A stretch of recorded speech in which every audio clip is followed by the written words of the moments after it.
Tell me how the Big Wreck reunion came about. I think more than anything, it was just Brian and I reconnecting as friends. You know, I think after the demise of Big Wreck the first time, it was. I mean, Brian and I had a long-standing friendship that sort of fell to the wayside. So we connected as friends first, and then the music thing came quickly afterwards. Now, do you have any fear, like, you know, friendships are so important in life. Do you have any fear, like, okay, we got the friendship back, now we're going to do the band thing again, and you're kind of maybe risking the friendship again? Does that ever kind of creep into your head? It's crossed my mind, but I think we're coming at it from much different places on a personal level.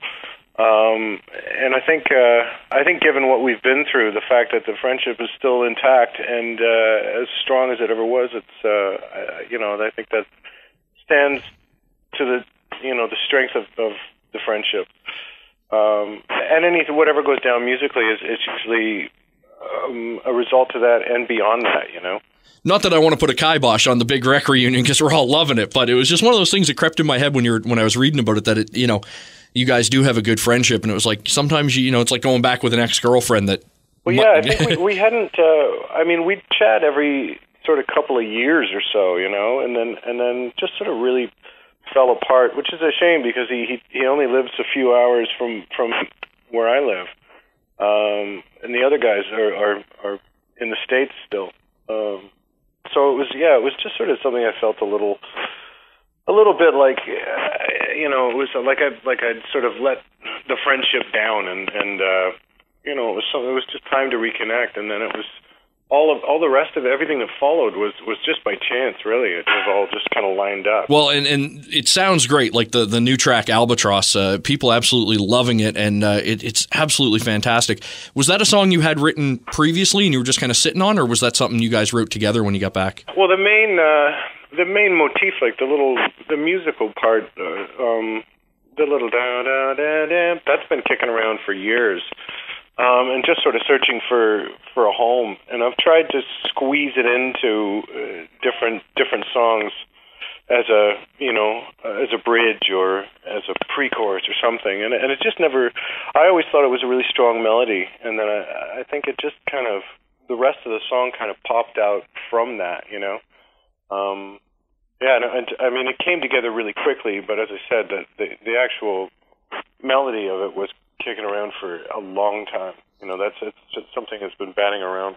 I couldn't put a number on it, but it's well over 10 years. And finally a song for the Albatross, A Forgotten Bird. Yeah. See, that's the other thing about it. I thought that was a pretty common expression, you know, wearing the albatross. But the more interviews I do about it, I'm finding that I guess it must be an expression that's fallen by the wayside. You know? I think I was familiar with it too, so I kind of, when I first heard it, I went, "Oh, cool!" But I think you're right. I think a lot of people, when they first heard it, they weren't familiar with that old saying. Yeah, well, you know what that means? It's ripe for the picking. When you write material, do you find it different writing for Big Wreck rather than the solo work you did? You know, I always sort of write the same way, just to get the initial ideas out. Is sort of you just sort of open a vein. I think it was Hemingway that said that. You know, that it's really easy. You just open a vein and start typing. But I mean, that's obviously for literature. But musically, it's pretty much the same thing. You just having an instrument in front of you or in your hands, and then trying to connect to something, and then letting it come through. And then as soon as there's something tangible to grab onto, that's when the sort of craft part comes in. And I think with Thornley, the craft was more of a focal point, where the initial ideas can be the same in both aspects. We were really trying to craft songs and trying to fit them into a format or fit them into a thing. And honestly, I didn't really feel comfortable with a lot of the stuff that was going on in that regard. You know, it was with a lot of dumbing down and a lot of trimming of the stuff that I really dig about records. You know, so with the Big Wreck thing, it's just sort of an open valve. It's a little more freeing for me as an artist. I can just sort of, well, here we're going to take a left turn here, and then we're going to go down this hill, and then we're going to arrive on this. You know, you can just keep going without any worry that, well, we're going to lose the listener's interest by minute 4. You know, it's without having any of those constraints in front of you while you're sort of coming up with ideas and writing a song. It's frightening, but it's freeing, you know.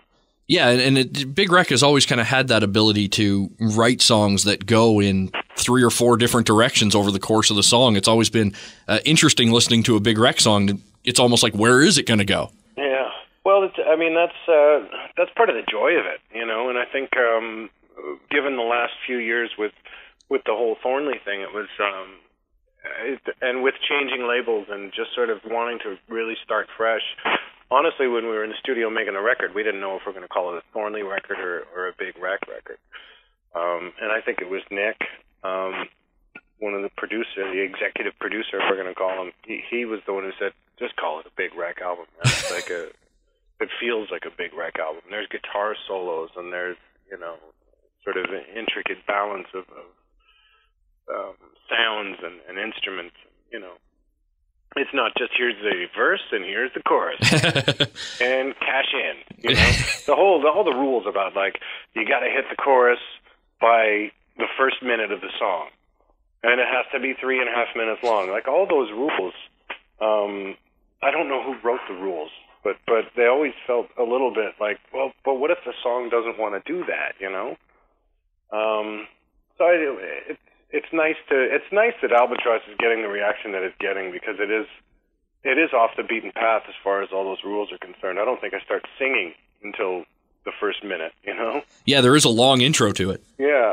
It's a bit of a throwback, and it's ballsy of everyone to put it out like that and jump on board. I'm really proud of the decision that was made to.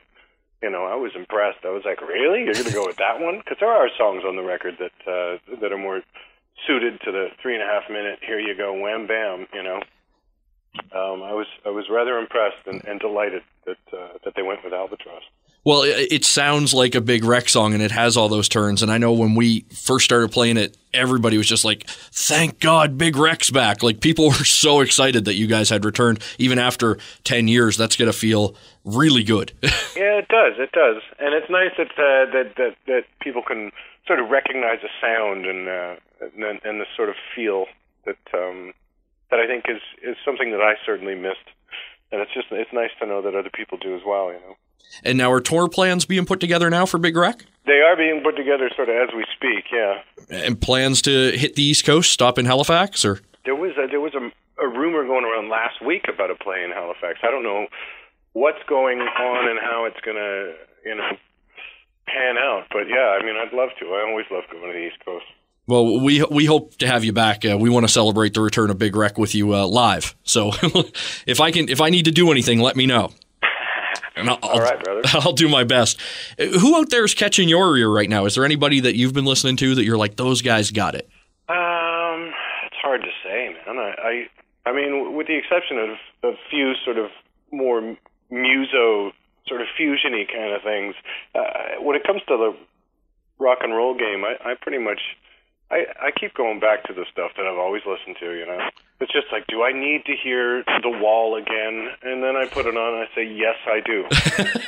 You know, until somebody comes along. I mean, I love a lot of the, you know, Coldplay's great and Foo Fighters and all that. It's all fantastic. I love Muse. They're all great. But, I mean, I think it's something that you attach a really special connection to a certain piece of music or a certain band, and nothing's come along that's beat that for me, you know, like the Zeppelins and the Who and all the stuff that I've always loved.